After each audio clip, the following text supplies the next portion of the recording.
ख्रिस्त में अति सम्मानीय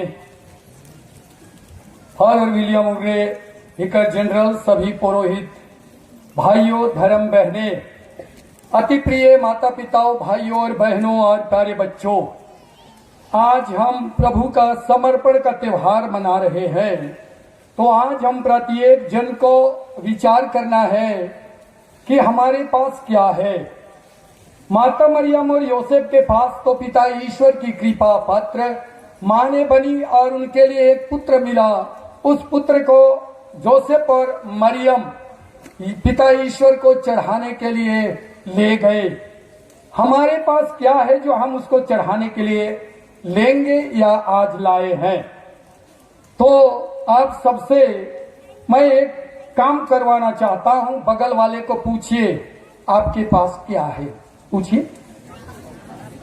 कहे नहीं पूछ रहे हैं, पूछिए आपके पास क्या है। हाँ, माता मरियम और जोसेफ के पास कौन थे? यीशु थे। हमारे पास कौन है, क्या है? कहे तो हमारे पास ईश्वर का दिया हुआ वह जीवन है जिसको हमको ईश्वर को देना है। इसलिए हमारा कुछ भी नहीं है, हमको ईश्वर के लिए सब कुछ को समर्पित कर देना है, क्योंकि सब कुछ ईश्वर का है।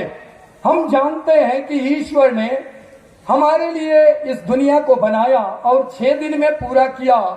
और हम पढ़ते हैं उत्पत्ति ग्रंथ अध्याय 1 पद संख्या 31 में लिखा हुआ है कि ईश्वर ने जो कुछ बनाया वह अच्छा था।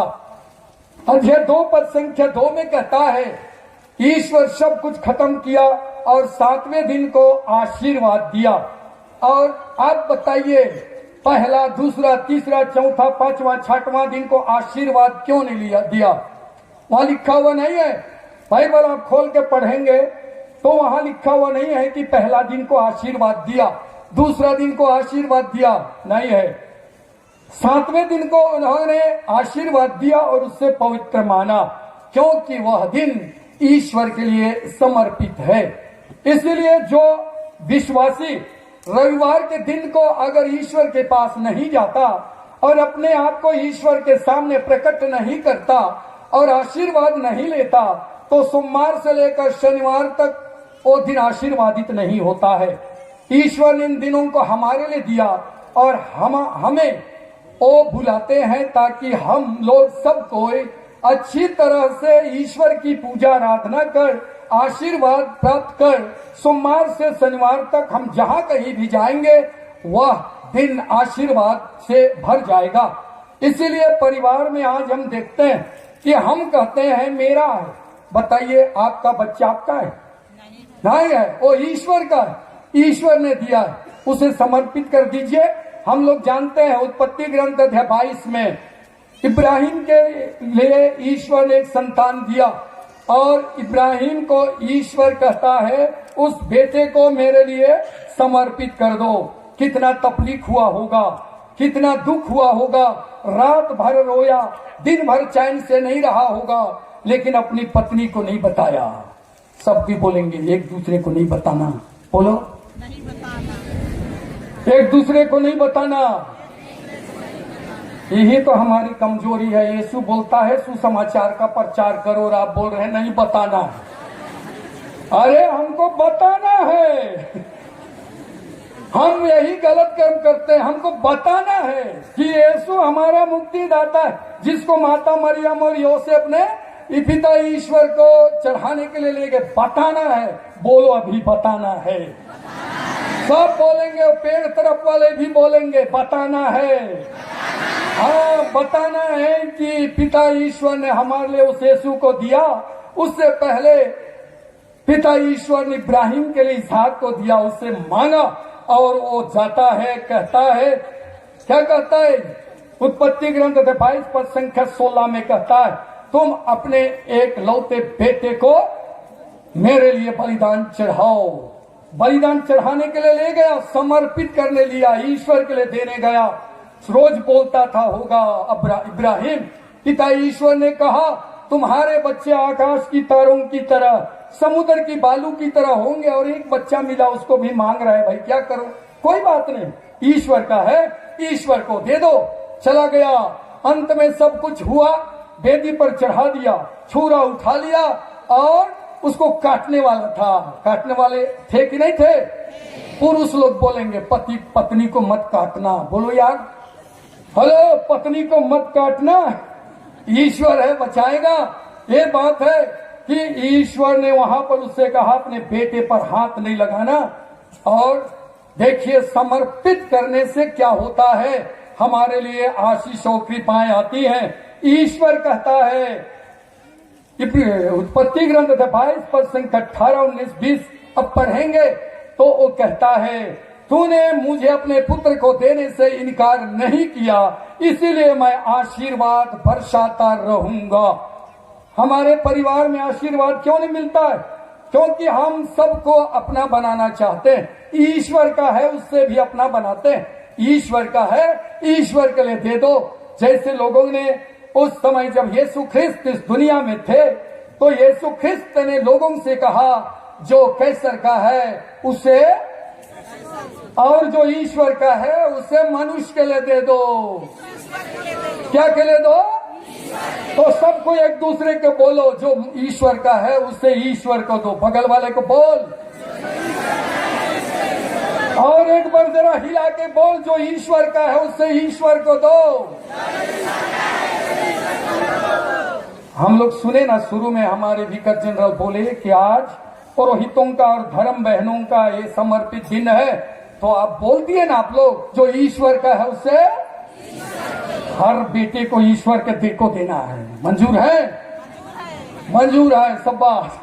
हर बेटी को भी ईश्वर के लिए देना है, मंजूर है? कुछ लोग बोल रहे नहीं है फादर, देखा जाएगा बाद में, एक ही तो संतान है भैया, बुढ़ापे में क्या होगा? अरे बुढ़ापा को तो वही जानेगा, ऊपर वाला। आप क्यों फिक्र कर रहे हैं? और इब्राहिम को सोचिए, जिसके लिए ईश्वर ने एक ही संतान दिया था, वो बड़ी ईमानदारी से ले गए चढ़ाने के लिए। क्या ईश्वर उसको बचाए अथवा नहीं बचाए? बचाए। और आज पूरे विश्व में हम लोग उसके बेटे बेटियां हैं, विश्वासी पिता के पुत्र हैं। समर्पित करो। इसलिए तो सुक्ति ग्रंथ अध्याय 16 पद संख्या 1 और 3 में कहता है, 1 में कहता है मनुष्य योजनाएं बनाता है लेकिन उसकी सफलता ईश्वर के हाथ में है। इसलिए पद संख्या 3 कहता है, अपने सभी कार्य ईश्वर के लिए समर्पित कर दो और तुम्हारी योजनाएं सफल होंगे।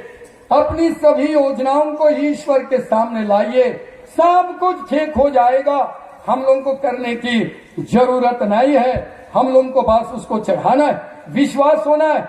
ओ माता मरियम और जोसेफ को भी हम जानते हैं, एक ही पुत्र था। और वहां पर उस मंदिर में क्या क्या घटनाएं हुई, वहां पर नबिया थी, एक और आदमी था, वो देखा और उसके बारे में बहुत सारी चीजें कह दी।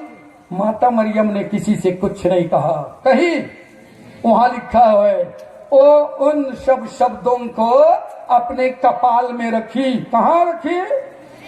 हेलो, कपाल में रखी, हृदय में रखी। और हम लोग कहाँ रखते हैं? कपाल में।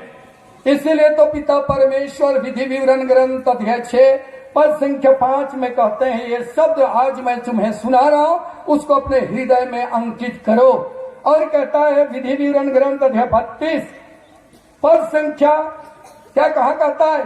46 और 47 कहता है, जो शब्द आज मैं तुम्हें सुना रहा हूं, ये मेरे शब्द नहीं है, इस पर तुम्हारा जीवन निर्भर है। इन शब्दों को तुम अपने हृदय में अंकित करो। सबसे पहले ईश्वर के वचन को किसने हृदय में रखा? हेलो, किसने रखा? माता मरियम ने रखा। जब स्वर्गदूत ने संदेश दिया, देख मैं प्रभु की दासी हूँ, हृदय कोख में रखा, उसी को आज के इस तारीख में माता मरियम और यूसुफ ने उसको पिता ईश्वर को चढ़ाने के लिए अपने रीति रिवाज के आधार पर मंदिर चले गए। अगर वहां आगे पढ़ेंगे तो लिखा हुआ है कि यीशु अपने आदत के अनुसार मंदिर जाया करते थे।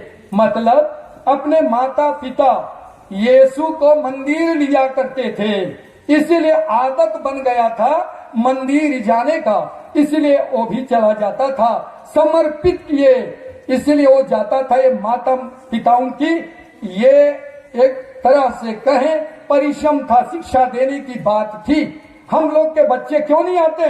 क्योंकि हम उनको ईश्वर के पास नहीं लेते और कहते हैं बच्चा दूर में घूम रहा है, माता पिता गिरजा घर में आके कहते हैं प्रभु मेरा बच्चा सुधर जाए। सुधरेगा नहीं, यीशु तो सुधार चुके हैं। सुधार चुके कि नहीं? क्रूस पर उन्होंने पिता ईश्वर को अंतिम बार अपने प्राण को अर्पित करने से पहले उन्होंने कहा प्रभु सब कुछ, हेलो, प्रभु सब पिता सब कुछ पूरा हो चुका है। अर्थात कि वह बच्चा इसीलिए बिगड़ गया क्योंकि हम ईश्वर के पास उसको नहीं लाए। अगर हम लाए होते, अगर हम उसको ईश्वर से जोड़े होते तो उसका आदत बन जाता, जैसे यीशु का आदत बन गया। और लिखा हुआ है बाइबल में, अपने आदत के अनुसार वो मंदिर जाया करते थे। हमारे बच्चे क्यों नहीं जाते? क्योंकि हमने एक परिश्रम नहीं किया उनको आदत डलवाने के लिए कि वे ईश्वर के पास जाएं। इसलिए तो स्तोत्र ग्रंथ जो कहता है डरता नहीं। हम सब कोई जानते, स्तोत्र ग्रंथ अध्याय 23 पद संख्या 1 में कहता है प्रभु मेरा चरवाहा है, मुझे किसी बात की। और हम लोग चिंता करते हैं अरे ये फादर बन जाएगा तो बाप रे गया, एक ही जन बेटा था, हल्लास नहीं होगा। प्रभु मेरा चरवाहा है, मुझे किसी बात की कमी नहीं। यही हम इब्राहिम ने भी किया और सचमुच में ईश्वर ने उसे आशीष बरसाई। हम लोग बहुत बार देखते हैं यीशु ख्रिस्त पागल दीवाने की तरह घूम घूम कर ईश्वर का वचन सुनाते थे। हम पढ़ते हैं, कहाँ पढ़ते हैं? प्रेरित चरित्र अध्याय 10 पद संख्या 38 में कहा है कि यीशु ख्रिस्त पवित्र आत्मा से प्रेरित होकर घूम घूम कर भलाई करते रहे। ये काम हमें करना, हमारी पहचान आज होनी चाहिए कि हम केवल भलाई करें। यीशु ख्रिस्त कभी बुरा किए है? हेलो, यीशु ख्रिस्त कभी बुरा किए है? नहीं किए, क्योंकि वो अपने माता पिताओं ने उसे अच्छी शिक्षा दी थी, इसीलिए हमेशा भला काम किए। इसलिए तो पेतरुस लिखते हैं, पेतरुस का पहला पत्र अध्याय 3 पद संख्या 9 में, बुराई के बदले बुराई नहीं, गाली के बदले गाली नहीं, लेकिन आशीर्वाद दो। यही करने के लिए आप बुलाए गए हैं और विरासत के रूप में आपको आशीर्वाद मिलेगा। हमारी बुलाहट है बुराई के बदले बुराई करने की नहीं, गाली के बदले गाली देने की नहीं, लेकिन आशीर्वाद देने के लिए ईश्वर ने हमें बुलाया है। हम ईश्वर को समर्पित कर दें और देखिए हमारे जीवन में चमत्कार होगा।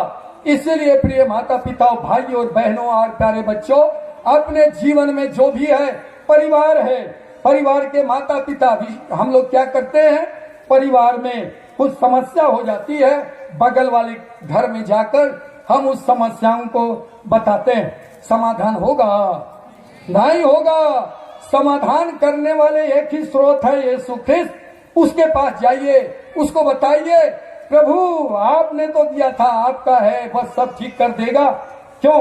क्योंकि हम जानते हैं यूहन्ना रचित सुसमाचार अध्याय 15 पद संख्या 5 में कहता है मैं दाखलता हूँ, तुम डाली हो, जो मुझ में रहता है और मैं जिसमें रहता हूँ वही बहुत फलता है। मुझसे अलग रहकर तुम कुछ भी नहीं कर सकते। और आज हमारे माता पिता भाई बहने रविवार को काम करने चले जाते हैं और ऐसे दिन में बोलते हैं यार बहुत काम है यार, वहाँ काम मिलेगा। ये हमारा सवाल रहता है, काम मिलेगा? अरे मत जाइए। उसके बाद में जब हमारे जीवन में, हमारे परिवार में समस्याएं आती हैं, तब आके बोलते हैं प्रभु, वो बोल दिया है ना, प्रभु बोल दिया है। वो है लूकस रचित सुसमाचार अध्याय 6 पद संख्या 40 में लिखता है, जो तुम मेरी आज्ञाओं का पालन नहीं करते तो प्रभु प्रभु कहकर क्यों पुकारते हो? ये कहता है। इसीलिए ईश्वर की आज्ञा का हमें पालन करना है। प्रिय माता पिताओं, भाई और बहनों, हमारे पास जो समस्याएं हैं, आप हर रविवार को ईश्वर के पास जाइए। हो सके तो हर रोज जाइए, हो सके तो अपने घर में एक मंदिर बना लीजिए। बच्चों का आदत बन जाएगा, पति का आदत बन जाएगा, पत्नी का आदत बन जाएगा, सबका आदत बन जाएगा ईश्वर के साथ जुड़ने का। और देखिए अच्छा फल उत्पन्न होगा। इसीलिए देना सीखिए। जब हम देंगे, ईश्वर हमारे जीवन में चमत्कार करेंगे। इसीलिए प्रिय माता पिताओं, याद कीजिए कि हमारे जीवन में क्या होता है, कैसा होता है। राजाओं का पहला ग्रंथ अध्याय 17 पद संख्या 13 से आगे हम जानते हैं एक समय में अकाल पड़ा और खतरनाक अकाल। ईश्वर ने इलियाह नबी से कहा जाओ, चला गया, लंबा चौड़ा नहीं बोल रहा, चला गया। रास्ते में एक महिला से मिला जो लकड़ी जमा कर रही थी और ये पहुंचता है नबी और कहता है पानी पिलाओ, पानी पिला। जाते रहती है तो कहता है रोटी भी पका के लाओ। वो कहती है थोड़ा सा आटा है, कुप्पी में तेल है, आखिरी बार पकाऊंगी मैं और मेरा बेटा खा के यही हो रहा है हमारे परिवारों में, खा के मर रहे हैं। ईश्वर से दूर रहकर यही हो रहा है सब जगह। इसलिए इलिया नबी कहता है कि रोटी पका लो, बोलते नहीं है तो जैसे मैंने कहा करो तो चमत्कार होगा। और वो जाती है, एक रोटी पका के लाती है, शायद जो आटा था उसको उलाट भी दी होगी, सब खत्म। सोची होगी यही आदमी खा देगा, कहां से आया मेरा बेटा और मैं, खा के मरेंगे बोले, लेकिन बिना खाए मर जाएंगे। अब वापस गई तो देख रही थी भरा हुआ, पकाई, कब तक पकाई, जब तक बारिश नहीं हुआ तब तक पकाई और जिंदा रहे। हम लोगों को भी यही समर्पण करना है। थोड़ा है, मत बोलिए थोड़ा है, देते जाइए, ईश्वर देते जाएंगे। क्योंकि हम लोग जानते हैं लूकास रचित सुसमाचार अध्याय 6 पद संख्या 38 में कहता है 2 और तुम्हारे लिए, दो और तुम्हारे लिए दबा कर, थोड़ा सा दो, कैसे मिलेगा, दबा कर, और कैसे मिलेगा, हिला कर, और कैसे मिलेगा, ऊपर उठी हुई, और कैसे मिलेगा, पूरी की पूरी नाप आपके गोद में क्या किया जाएगा, डाल दिया जाएगा। देंगे तब ना मिलेगा, ऐसा ही रहेंगे तो नहीं मिलेगा। सोचिए माता मरियम और योसेफ ने एक ही बेटे को समर्पित करने के लिए लिए कि नहीं लिए? पूरा दुनिया को यीशु ने बदल दिया कि नहीं बदल दिया? अकेले बदल दिया, क्योंकि अपने आप को ईश्वर के लिए समर्पित किया। सोचिए, मैं एक फादर हूँ, यहाँ का पल्ली पुरोहित कहाँ बदल रहा है, मतलब इसमें कुछ कमी है। ईश्वर को समर्पित करना है कि नहीं करना है? करना है। सब कोई बोलेंगे एक दूसरे को, ईश्वर को समर्पित करना है। ये बोल, उसको बोल, हाँ, ईश्वर को समर्पित करना।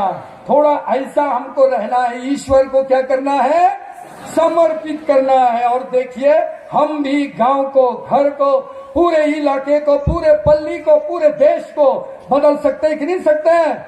सकते हैं। लेकिन बदला, खुद को नहीं बदले तो दूसरा कहे बदलने चला है।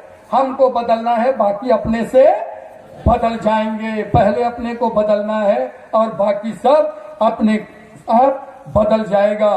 प्रिय माता पिताओं, भाइयों और बहनों, याद कीजिए मत्ती रचित सुसमाचार अध्याय 14 पद संख्या 13 से 18। एक ही कॉल बताता क्योंकि रिमोट लगा है, नहीं तो खत्म नहीं होता है मेरा, लोग जानते हैं, इसीलिए रिमोट लगा है। तो इसको कल बताता हूं। मत्ती रचित सुसमाचार अध्याय 14 पद संख्या 13 से 18 तक लिखा हुआ। क्या लिखा हुआ है? यीशु के पीछे भीड़ चल रही थी, बहुत भीड़ था, लोग 3 दिन से घूम रहे थे। तब शिष्यों ने आकर यीशु से कहते हैं, ये विदा कीजिए, नहीं तो ये लोग का खत्म, 3 दिन हो गया, खाने के लिए नहीं है, कहां रहेंगे? तब यीशु फिलिप से कहते हैं, दूसरे से नहीं। क्यों फिलिप से कहते हैं? क्योंकि फिलिप उसी इलाके का आदमी था, उसको मालूम था, इसीलिए परीक्षा लेने के लिए यीशु कहते हैं फिलिप से, तुम ही जाके खिलाओ। बोलता है इतना में कहां मिलेगा, पैसा कहां है, इतने लोग हैं। कम से कम कितने लोग थे? कितने लोग? 5 लोग। तो एक आदमी बोलता है, एक चेला के, एक बच्चे के पास कितना रोटी है? 5। और एक बच्चे के पास 2 रोटियां, एक मछली, 5 रोटी। आपके पास कितना है? पूछिए, आपके पास कितना है? सबको पूछिए, हाँ कितना है? उसके पास तो 5 रोटी और कितने थे? 2 मछलियां। वो क्या कहते हैं? उसको मेरे पास लाओ। उसको किसके पास लाओ? पद संख्या 18 में पढ़ेंगे तो लिखा हुआ है, उस जो 5 रोटी और 2 मछली को किसके पास लेना है? यीशु के पास। हर माँ बाप अपने बच्चे को कहाँ लेंगे? कहाँ? अरे माताएं अपने पति को कहाँ लेंगे? मैं तो बोल रहा दुकान लेंगे साड़ी खरीदने के लिए, नहीं, कहाँ लेंगे? यीशु के पास। और पितागण अपनी पत्नी को कहाँ लेंगे? मैं तो बोल रहा बाजार लेंगे, यीशु के पास लेना। माता पिता बच्चों को कहाँ लेना है? वहां बोल दिया है, इनको मेरे पास ले आओ, समर्पित कर दो। और 5 रोटी और 2 मछली को लेकर यीशु ख्रिस्त ने अपनी आंखें स्वर्ग की ओर उठाया, धन्यवाद की प्रार्थना पढ़ी और बांटने का आदेश दिया। 5 रोटी 2 मछली पूरा खाए। सोचिए अगर वो लड़का नहीं देता तो चमत्कार होता? हेलो, लड़का नहीं देता चमत्कार होता? सोचिए आप माता पिता बच्चों को फादर नहीं बनने नहीं भेजेंगे तो चमत्कार होगा? नहीं होगा। इसलिए भेजना है, समर्पित करना है। अरे बच्चियों को भी सिस्टर बनने भेजना है, नहीं तो चमत्कार नहीं होगा। अर्थात कि हम कहाँ जाएंगे? इसलिए वो बच्चा अगर नहीं देता, बहुत कठिन था, लेकिन ईश्वर कर सकते, लेकिन हमारी मदद की आवश्यकता उसको महसूस हुआ, क्योंकि उन्होंने हमें जिम्मा देना था। और खिलाए पिलाए और देखिए बच गया। हम भी थोड़ा है एक दूसरे को बांटे। एक दिन का 24 घंटा होता है, 1 घंटा ईश्वर के लिए देख के देखिए, चमत्कार होगा। आपका एक ही बच्चा है, ईश्वर के लिए देख के देखिए, चमत्कार होगा और होकर रहेगा, क्योंकि ईश्वर चमत्कार करने वाला है। तो चलिए आज आप सोच लीजिए, किसी के लिए आप शिकायत नहीं करेंगे, किसी का कहीं जाके आप बातें नहीं करेंगे। बात करना है तो ईश्वर के पास आकर आप बातें करें, उससे प्रार्थना करें, सब कुछ को ईश्वर के लिए समर्पित कर दीजिए और ईश्वर आपके जीवन में चमत्कार करेंगे, क्योंकि हमारे प्रभु यीशु ख्रिस्त चमत्कार करने वाले हैं। बस शर्ते कि हम सब कुछ को ईश्वर के लिए समर्पित कर दे। सब कोई आंखें बंद करिए। हे सर्वशक्तिमान पिता ईश्वर, आज मैं तुझे धन्यवाद देता हूँ इस सुंदर दिन के लिए, सुंदर समय के लिए और आपके सुंदर वचनों के लिए। हे ईश्वर, मुझे सिखा कि मैं भी आपके पास जो कुछ मेरे पास है उसको ले आऊं और आप उसमें से चमत्कार करेंगे। मेरे परिवार को, मेरे सभी कठिनाइयों को यीशु के पास मैं ले आऊं, क्योंकि तूने कहा मेरे पास ले आओ और सब कुछ होगा। हे ईश्वर, मुझे अपनी शक्ति और सामर्थ्य दे ताकि मैं सब कुछ को आपके लिए समर्पित कर सकूं और मेरे जीवन के द्वारा चमत्कार हो और आनंद और खुशी के साथ आपसे जुड़े रहकर मैं आपका हमेशा गुणगान कर सकूं। हमारे प्रभु ख्रिस्त के द्वारा आमीन।